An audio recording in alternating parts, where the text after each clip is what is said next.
शिवपुर कस्बे की एक साधारण सी गली में बसे एक घर के भीतर अचानक एक घबराई हुई आवाज गूंज उठी।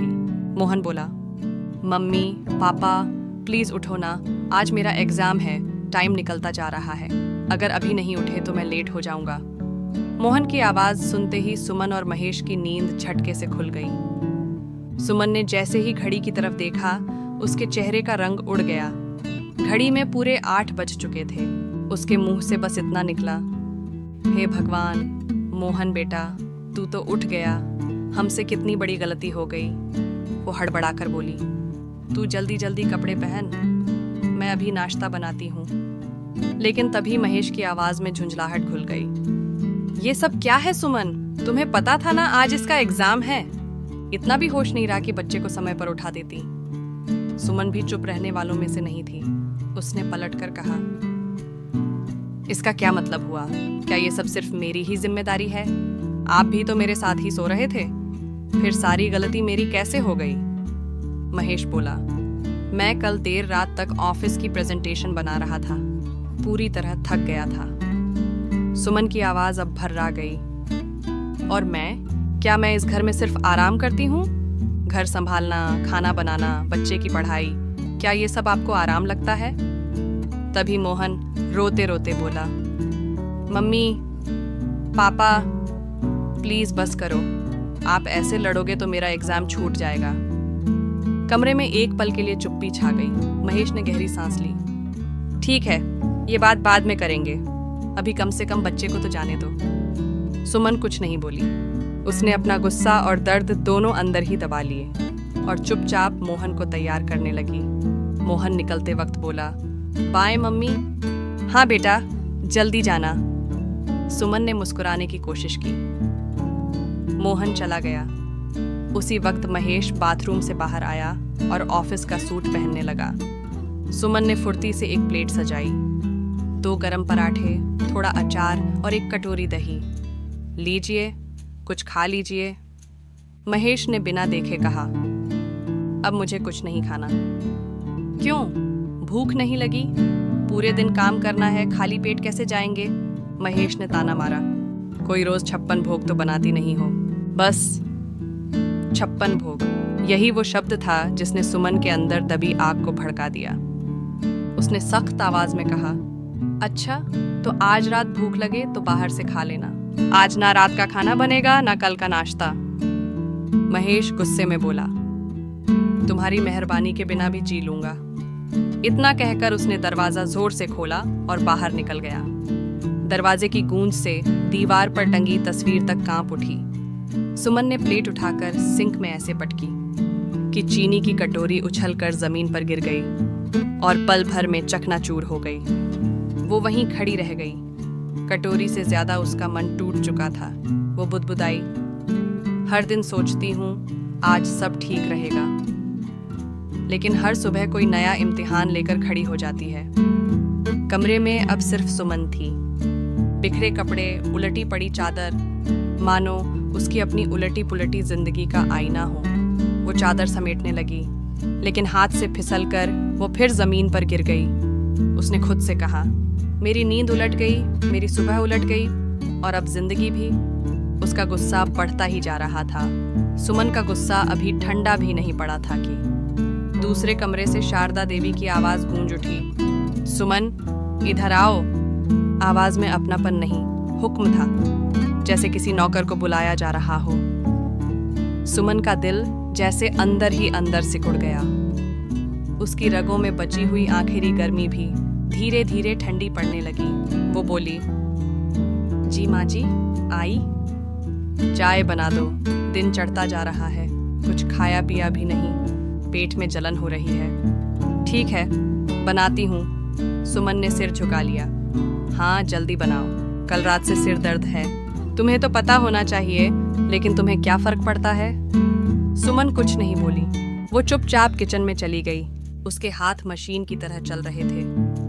दूध डाला, पतीली चढ़ाई, चाय पत्ती डाली, सब कुछ सही, लेकिन उसका मन कहीं और था। एक ऐसी दुनिया में जहाँ न महेश था, न शारदा देवी, न यह चाय, न रोज का ये सिलसिला। वो मन ही मन सोचने लगी, अगर मैं इतनी ही बुरी लगती हूँ तो मुझे छोड़ क्यों नहीं देते? मैं कोई भिखारी नहीं हूँ। मैंने भी पढ़ाई की थी, नौकरी की थी, मैंने भी सपने देखे थे। वो चम्मच से चाय को तेज तेज हिलाने लगी, जैसे किसी की खोपड़ी हिला रही हो। तभी बाहर से आवाज आई, सुमन, इतनी देर में चाय भी नहीं बनी, या मेरी बात सुननी ही नहीं है? सुमन का सब्र जवाब दे गया, बन रही है ना, क्या मैं एक ही समय में 10 काम कर सकती हूँ? खुद उसे भी हैरानी हुई कि आवाज इतनी कर्कश कैसे हो गई। वो जल्दी से चाय लेकर शारदा देवी के कमरे में गई और कप साइड टेबल पर रख दिया। इसमें चीनी डाली है? शारदा देवी ने पूछा। हाँ। ये तो दवाई जैसी कड़वी है। आपको कम चीनी पसंद है ना? आपकी सेहत का ध्यान रख रही हूँ। कम मतलब बिल्कुल नहीं होता बहू। ठीक है, अगली बार डाल दूंगी, सुमन ने कहा और बिना पीछे देखे बाहर आ गई। शारदा देवी उसे देखती रह गई, पहले कप को, फिर सुमन को। कल तक तो ठीक थी, आज इसे क्या हो गया? उसी वक्त दरवाजे की घंटी बजी। सुमन ने दरवाजा खोला, सामने सब्जी वाला खड़ा था। क्या लीजिएगा बहन जी? आज ताज़ा पालक है, टमाटर भी अच्छे हैं। सुमन की नज़र पालक पर पड़ी। ये पालक मुरझाया हुआ है और टमाटर के दाम ऐसे बता रहे हो जैसे सोना बेच रहे हो। 50 रुपए किलो है बहन जी, आज ही सुबह लाया हूँ। झूठ मत बोलो, आजकल सब मिलावट का ही माल आता है, पालक में भी जरूर केमिकल डाला होगा। जाओ, मुझे कुछ नहीं चाहिए और कल भी मत आना। सब्जी वाला हक्का बक्का रह गया। तभी शारदा देवी बाहर आई। अरे लेना है तो लो, नहीं तो जाने दो, उसका भी चूल्हा जलता है, तो आप ही ले लीजिए। सुमन बोली, पैसा आपका है, हिसाब भी आपका। इतना कहकर वो गुस्से में अंदर चली गई। सब्जी वाला चुपचाप चला गया। शारदा देवी भी बिना कुछ कहे अंदर आ गईं, लेकिन तूफान अभी बाकी था। उसी पल पड़ोसन सरोज आ पहुंची। अरे सुमन, सुना है कल अर्जुन के स्कूल में कुछ गड़बड़ हो गई थी? सुमन फट पड़ी। सरोज जी, नाम तो आपका लक्ष्मी होना चाहिए था, लेकिन आप तो हर घर की दरिद्रता बांटने आ जाती हैं मेरे घर के मामलों में। दखल मत दीजिए। सरोज का चेहरा उतर गया। मैं तो बस हमदर्दी दिखाने आई थी। हमदर्दी हो या मजा लेने की चाह, अब आप जाइए। सरोज चुपचाप चली गई। सुमन कमरे में आकर तेज तेज टहलने लगी। तभी दरवाजे से ननद कविता अंदर आई। भाभी, आज मेरी क्लब में पार्टी है, आपका गोल्ड हाइलाइटर दे दो ना। सुमन ने कड़वाहट से कहा, मेकअप ही तो काम रह गया है तुम्हारे पास, शादी कर लो, फिर पता चलेगा जिंदगी क्या होती है। कविता हैरान रह गई। वो बिना कुछ बोले मेकअप उठाकर चली गई। जैसे ही सुमन बाहर आई, काम वाली बाई अंदर घुसी। आज इतनी देर क्यों हो गई? सुमन चिल्लाई। मैडम, रोज इसी टाइम आती हूँ, आज मेरा मूड नहीं है। काम वाली चुप हो गई। शारदा देवी बोली, इसका तो यही टाइम है। लेकिन सुमन रुकने वाली नहीं थी, हर चीज में नुक्स निकालती रही। काम वाली जैसे तैसे काम निपटाकर खामोशी को चीरते हुए घर में सुमन के मोबाइल की घंटी बज उठी और स्क्रीन पर नाम चमक रहा था, पूजा। सुमन ने कॉल उठाया। हेलो सुमन, कैसी हो? सुनना, मेरे घर वाले रिश्ता देख रहे हैं, परसों एक लड़का देखने आ रहा है। बहुत स्ट्रेस हो रहा है यार। सुमन हंसी नहीं, उसके अंदर कुछ टूट गया। वो बोली, पूजा, शादी मत करना, मेरी बात ध्यान से सुन, बिल्कुल मत करना। पूजा घबरा गई। अरे सुमन, ऐसा क्यों कह रही है? सुमन की आवाज भारी हो गई। शादी में कोई फायदा नहीं है, दिन भर घर संभालो, रात भर जागो, और फिर भी इल्जाम तुम्ही पर आएगा। खाना ठीक नहीं, तुम्हारी गलती। घर गंदा, तुम्हारी गलती। बच्चे के नंबर कम, वो भी तुम्हारी गलती। वो रुक नहीं पाई। धीरे धीरे तुम इंसान नहीं, बस एक मशीन बन जाओगी, और मशीनों की कोई फीलिंग नहीं होती। आदमी नाराज होकर बाहर निकल जाएगा और तुम उसी घर में बैठकर रोती रहोगी। पूजा चुप हो गई। पर सुमन, हर शादी ऐसी थोड़ी होती है। सुमन ने कड़वाहट से कहा, शुरुआत में कोई बुरा नहीं लगता पूजा, सब मीठा मीठा बोलते हैं, फिर धीरे धीरे तुम्हारी हंसी, तुम्हारा वक्त, तुम्हारी पसंद सब छीन लेते हैं, और जब तुम बदल जाती हो तो कहते हैं पहले जैसी नहीं रही। पूजा समझ गई थी कि कुछ बहुत गड़बड़ हो गया है। उसने बात बदलकर फोन रख दिया। तभी पीछे से शारदा देवी की आवाज आई, बहू, अब तक खाना क्यों नहीं बनाया? दोपहर हो गई, पेट में दर्द हो रहा है। काम वाली ने खाना नहीं बनाया? सुमन ने धीमे से कहा। अरे वो तो बर्तन कपड़े करती है, खाना तो तुम ही बनाती हो ना। चलो जाओ और बनाओ, सब भूखे बैठे हैं। सुमन कुछ नहीं बोली। वो चुपचाप किचन में चली गई। दाल, चावल और एक साधारण सी सब्जी, बस इतना ही। जब खाना तैयार हुआ उसने सबको परोस दिया, लेकिन खुद एक कौर भी नहीं खाया, बस साइड में खड़ी रही। कविता बोली, भाभी आप भी बैठो ना। शारदा देवी ने कहा, हाँ बेटा आ जाओ। एक पल को सुमन को लगा शायद कोई उसे सच में देख रहा है, लेकिन अगले ही पल सुबह से अब तक के ताने, आवाजें, अपमान उसकी आंखों के सामने घूम गए। मेरा मन नहीं है, वो बोली, तुम लोग खा लो। लेकिन भाभी आपने सुबह से कुछ खाया भी नहीं, सुमन ने धीमे से कहा। आदत हो गई है इस घर में, औरत पहले सबका पेट भरती है, फिर अगर कुछ बच जाए तो शायद अपना। इतना कहकर वो अपने कमरे में चली गई। दिल पर रखा बोझ उसे दबाए जा रहा था। ना मैं खाऊंगी ना पीऊंगी, देखती हूँ किसी को फर्क पड़ता है या नहीं। उसी वक्त दरवाजा खुला। मोहन स्कूल से लौट आया था। मम्मी आज मेरा एग्जाम बहुत अच्छा गया। सुमन का चेहरा सख्त हो गया। सब सवाल आते थे? उसने पूछा। हाँ मम्मी, बस एक सवाल। कौन सा? 8 times 8। मैंने 56 लिख दिया। 56?